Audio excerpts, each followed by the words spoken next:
Pelaksanaan sholat gaib yang digelar pemerintah Kota Gorontalo atas meninggalnya mantan Presiden Republik Indonesia ketiga dan merupakan putra asli Gorontalo Baharudin Yusuf Habibie berlangsung di Masjid Agung Baitur Rahim.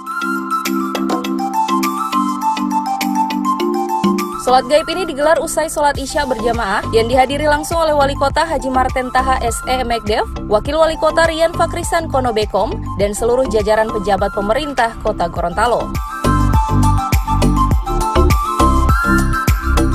Almarhum B.J. Habibie wafat pada hari Rabu 11 September 2019 di RSPAD Gatot Subroto, Jakarta pukul 18.05 waktu Indonesia Barat dan dimakamkan pada hari Kamis 12 September 2019 di Taman Makam Pahlawan, Kalibata.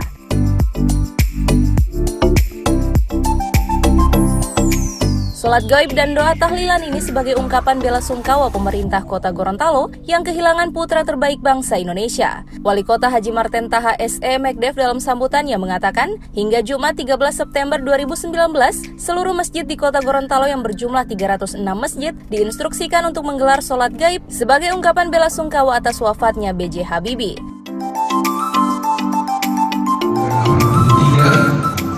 Meninggalkan kita semua untuk selama-lamanya. Kita semua warga masyarakat Gorontalo merasa sangat berduka cita atas wafatnya Bapak Profesor Dr. Baharudin Yusuf Habibie. Kita mendoakan semoga arwah almarhum beroleh tempat yang mulia di sisi Allah Subhanahu wa Ta'ala.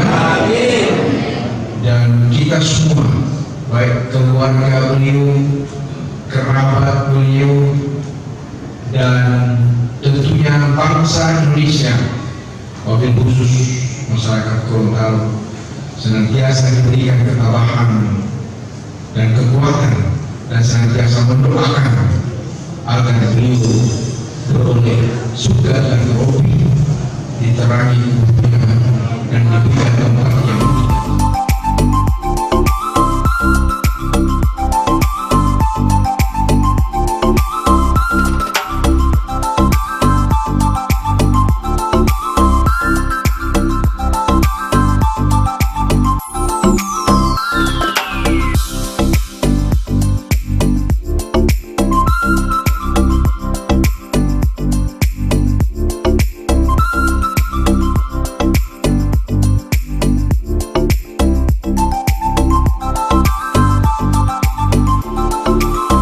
Tim Liputan Advertorial Mimosa TV.